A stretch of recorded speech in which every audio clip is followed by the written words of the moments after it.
नमः संस्कृतप्रियेभ्यः दर्शकेभ्यः संस्कृतपाठशालायाः अद्यतनकक्षायां स्वागतमस्तु। अहमस्मि नारायणदत्तमिश्रः। संस्कृत की पाठशाला में हमने जाना था कि कैसे हम ड इस अक्षर के उच्चारण में अशुद्धि कर जाते हैं और ड को ड़ और कभी कभी तो ड को ण इस रूप में बोलने और लिख जाने तक की गलती कर बैठते हैं। आज ऐसे ही एक और अक्षर के बारे में जान लेते हैं जिसके उच्चारण और लेखन में असावधानी वश संस्कृत में हम अशुद्धि कर जाते हैं, और वह अक्षर है ढ, जिसका अशुद्ध उच्चारण और लेखन हमसे यानी संस्कृत के ज्ञाताओं और प्रयोक्ताओं से भी कभी कभी हो जाया करता है। पर हमें सर्वथा शुद्ध उच्चारण या वाचन और लेखन पर ध्यान केंद्रित रखना होता है। तो आइए जान लेते हैं कुछ शब्दों को जहां ढ इस अक्षर का प्रयोग हम देखते हैं, ताकि उन प्रयोगों में होने वाली अशुद्धियों या गलतियों से रख सकें हम स्वयं को दूर।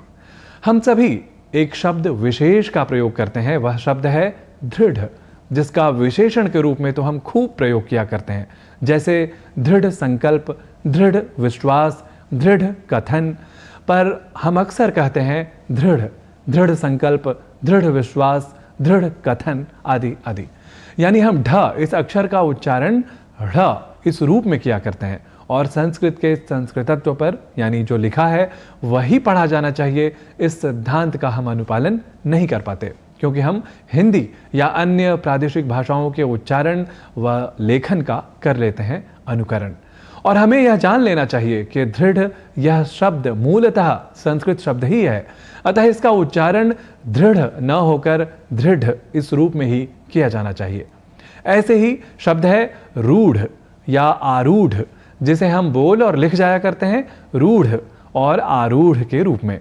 आइए कुछ और उदाहरणों पर कर लेते हैं दृष्टिपात और जान लेते हैं कि हम कैसे अशुद्ध उच्चारण व लेखन उन शब्दों का भी कर जाया करते हैं।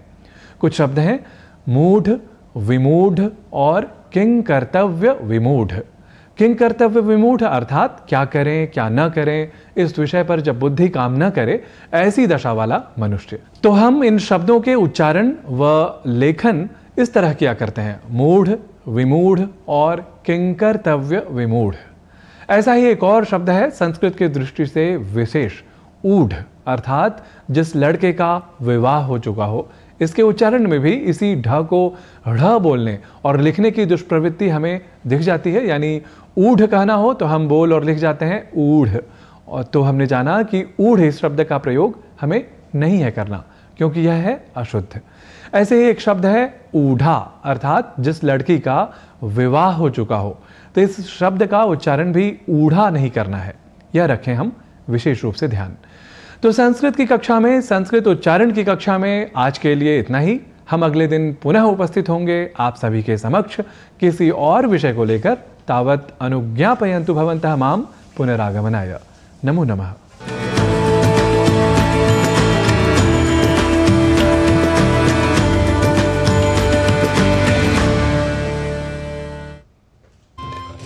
गुरूणां चैव सर्वेषां